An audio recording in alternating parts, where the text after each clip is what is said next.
Et bonjour à tous sur le live de CalArt. Donc, comme d'habitude, je vais vous présenter pendant les 20-30 prochaines minutes un peu d'informations concernant les qui est une forme d'utilisation des NFT qui est très intéressante dans le monde de l'édition, donc du journal 20 minutes. Je vous laisse arriver tranquillement un petit peu et je profite un peu de l'introduction pour vous rappeler aussi qu'est-ce que fait CalArt.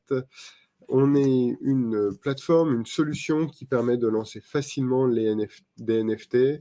On le fait uniquement en euros et en dollars. Donc qu'on soit vendeur ou acheteur, ça ne nécessite aucune crypto-monnaie.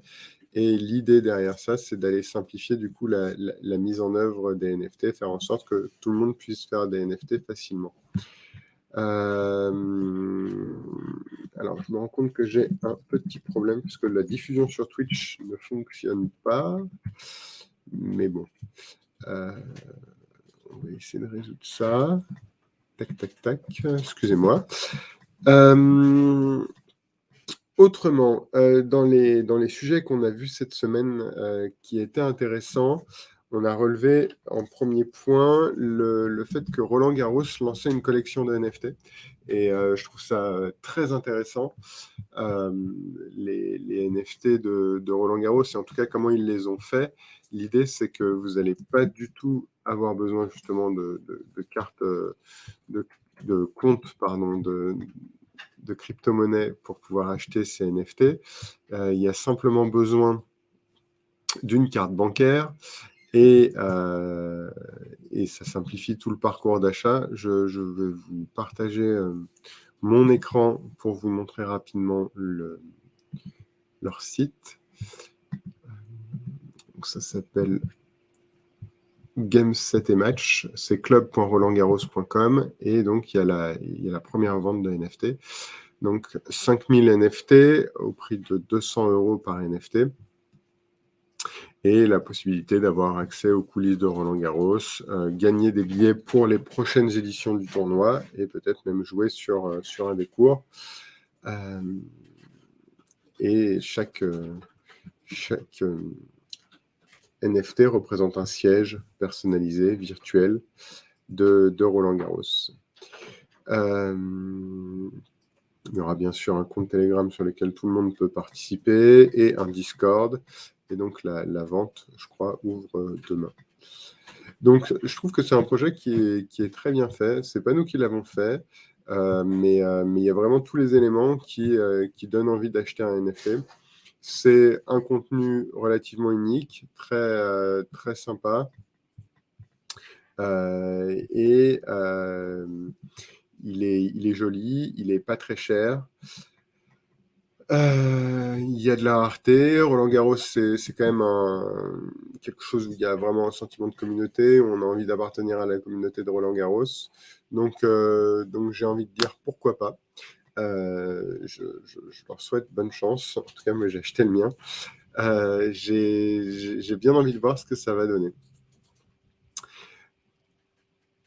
En autre point que je voulais voir avec vous dans les lancements de NFT cette semaine, il y a aussi Madonna qui a lancé un NFT avec Beeple. Je vous mettrai pas le lien parce que c'est un peu particulier. Je vous invite, si ça vous intéresse, je vous invite à aller voir les NFT qu'a fait Madonna avec Beeple. Alors c'est clairement de l'art, hein. Enfin ça se veut être de l'art. C'est une expérience complète avec de la vidéo, du son. C'est fait sur mesure, bien sûr. Et c'est une vidéo, je pense qu'il y aura 20-30 secondes. On est complètement dans l'univers de Madonna. Et ça s'appelle, enfin, du coup, il y a 3 NFT.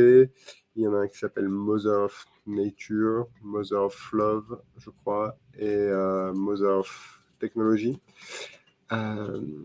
Bon, c'est intéressant, mais ce que j'aime beaucoup en fait derrière ces NFT là, c'est on va dire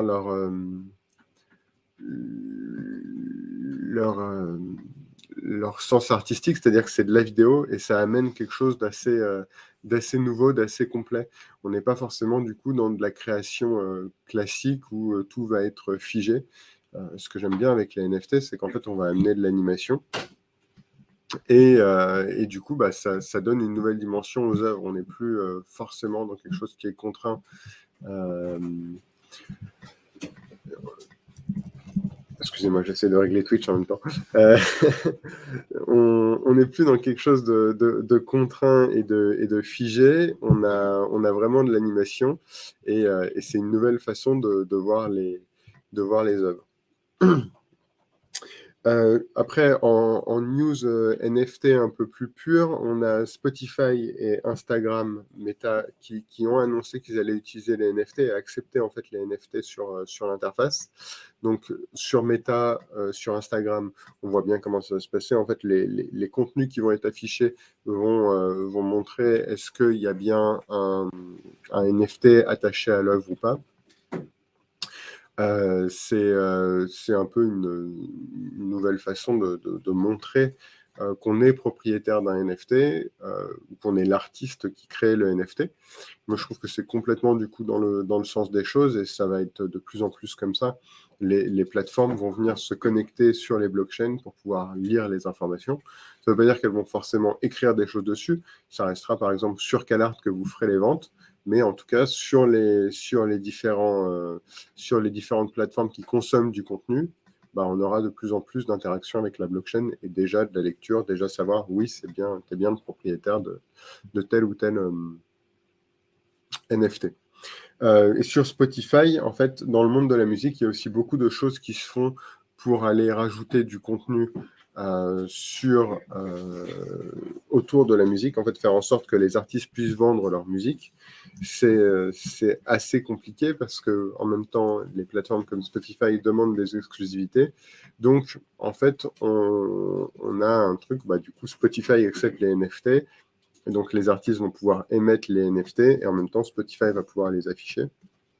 Et donc, ça sera Spotify qui est toujours l'endroit où on consomme le contenu, mais on pourra aussi consommer les NFT qu'on aura achetés auprès de nos artistes. C'est assez intéressant parce que c'est une méthode de rémunération qui est beaucoup plus directe.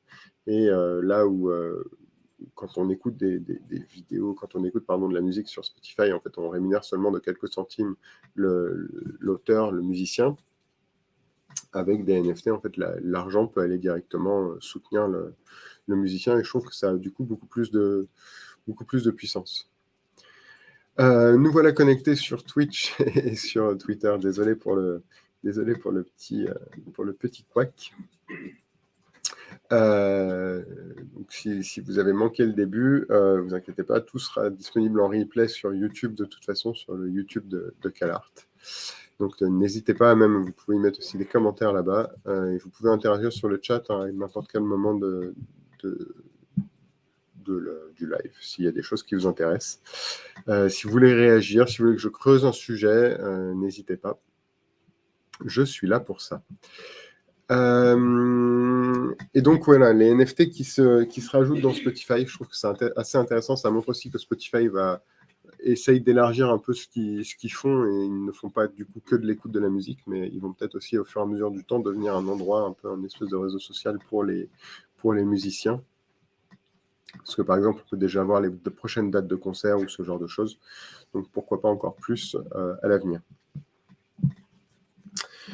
Voilà pour la revue d'actu. N'hésitez pas si vous avez des actus à partager avec les autres. Vous pouvez les mettre dans le chat. Je les ajouterai après en overlay sur le live.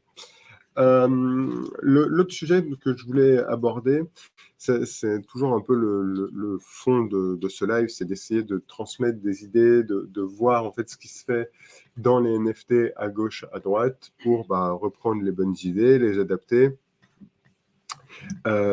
Sur un sujet là qui est assez récent, il y a 20 minutes, donc le journal gratuit papier qui a lancé une opération NFT, enfin une campagne de NFT, je ne sais pas comment on peut le qualifier exactement, mais une vente de NFT qui s'appelle 20 Mint. Le but de 20 Mint, c'est de faire des NFT pour décider du contenu d'un journal. Et en fait, le 16 juin, il va y avoir une édition papier qui sortira de 20 minutes, qui sera dédiée au Web3, donc dédiée aux crypto-monnaies, dédiée aux NFT. Et en fait, ceux qui possèdent le NFT ont la possibilité de donner leur avis sur ce qui se passe dans ce journal. Donc, il y a eu une vente il y a un peu plus d'une semaine maintenant, je crois, peut-être 2 semaines, de 999 NFT au prix de 0,08 Ether, je crois. Quelque chose autour de 250 €. Et en fait, en ayant ce NFT, du coup, on accède à un rôle Discord et on peut interagir du coup sur tous les thèmes qui seront abordés dans ce journal. On a du coup différents thèmes qui sont évoqués, comme quel est l'avenir des crypto-monnaies, est-ce que tout peut s'arrêter, comment fonctionne l'écologie, quel est le sujet de l'écologie autour des blockchains, etc. Donc il y a de plus en plus de sujets qui sont votés, donc de thèmes. Tous les participants peuvent donner leur avis sur les différents thèmes. Après, il y aura des journalistes, eux, qui vont faire des interviews, rédiger des articles, mais le travail éditorial, la direction éditoriale de chaque thème a été abordé en amont sur les différents salons du Discord. Donc du coup, on aura vraiment la capacité un peu d'influer sur le ton des articles et sur les orientations qu'ont les articles. Il y a aussi tout un système de glossaire qui a été mis en place. Tout le contenu du glossaire en fait a été voté par les possesseurs des NFT. Et les définitions de ce glossaire sont aussi faites par les possesseurs du NFT et vont être votées à chaque fois par les possesseurs de NFT. Donc c'est vraiment quelque chose où on peut s'investir dedans. Il y a plusieurs dizaines, voire plusieurs centaines de personnes qui sont vraiment investies et qui interagissent sur le sujet. Et je trouve que c'est un très bon exemple en fait de sujets sur lesquels on peut utiliser les NFT, parce qu'en fait, il n'y a pas forcément de grands risques. Je veux dire, une marque comme 20 minutes est très forte. C'est pas parce qu'elle va éditer un journal sur cette manière-là qu'elle va prendre des risques. Au contraire, en fait, elle a du coup, ça lui a permis de lever de l'argent, parce que du coup, il y a 400 000 €, je crois, qui ont été levés au travers des NFT. Non, peut-être un peu moins. 1000 fois 300 €, parce que la Public Sale était autour de 300 €, je crois. Plutôt 300 000, disons. Mais c'est déjà énorme. Donc, il y a tout cet argent qui a été levé, qui est quand même une source de revenus importante. Et derrière, du coup, ça permet de s'engager dans une démarche où il y a de la création, de la co-création de contenu, en quelque sorte, et en fait de mettre toutes les forces ensemble autour d'un même projet. Et c'est un peu l'aspect qui est très intéressant des NFT, c'est que ça permet de réunir des gens de manière virtuelle sur des Discord, sur des Telegram, sur pourquoi pas des métaverses, et en fait de dire, on peut aller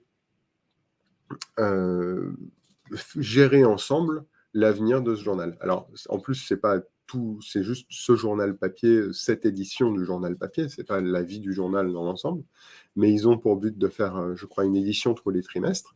Et je trouve ça très intéressant, du coup, de se dire qu'on peut avoir juste un NFT, et en même temps avoir des contreparties, des choses très, très, très, très actionnables dans la vie du journal. Donc, je vous encourage à regarder un peu ce genre de contenu. Je trouve que c'est très intéressant ce qui peut être mis en œuvre avec les NFT en termes de contrepartie, parce qu'on pourrait très bien imaginer que, par exemple, dans le monde de l'édition, demain, il peut y avoir un livre qui est un peu coécrit avec les possesseurs d'un NFT. Et bien sûr, la plume, l'auteur a toujours son mot à dire, mais la direction que peut prendre l'histoire peut être plus ou moins influencée par les possesseurs du NFT. C'est un peu le livre dont vous êtes le héros, version Web3, quoi. Et je trouve que ça peut amener plein d'autres usages comme ça, où au final, on n'est plus en train de devoir faire tout seul dans son coin, mais on a potentiellement, en fait, plein de gens qui sont intéressés à réussir l'événement. Et en plus, du coup, comme ils sont engagés, comme ils ont envie d'y participer, bah, potentiellement, l'événement ne peut que être meilleur, l'objet ne peut que être meilleur, parce que, en tout cas, il répondra aux besoins de ceux qui ont acheté le NFT. Et en fait, du coup, ça vous permet d'avoir une communauté qui est soudée, qui vous en voudra peut-être pas s'il y a un échec, parce que eux aussi, en fait, auront pris part à- à l'exercice, à l'expérience. Et c'est bien quelque chose qu'on voit, pour le coup, depuis Internet d'une manière générale, mais cette capacité, en fait, à faire du crowdfunding, à engager les communautés pour qu'elles réalisent avec vous l'événement, pour qu'elles réalisent avec vous l'objet, et qu'il y ait une forme de préfinancement des actions et des événements, bah, moi je trouve que c'est encore plus puissant avec le Web3 et encore plus puissant avec les NFT, parce qu'il y a il y a une forme de matérialisation, en fait, de cette contrepartie. Si jamais vous achetez si jamais vous faites un don sur Utip, vous allez avoir aucune contrepartie, en fait. Vous allez avoir un mail qui va vous dire, d'accord, vous avez donné tant d'argent, c'est très bien, mais il n'y a pas de vrai échange, de vrai objet en échange.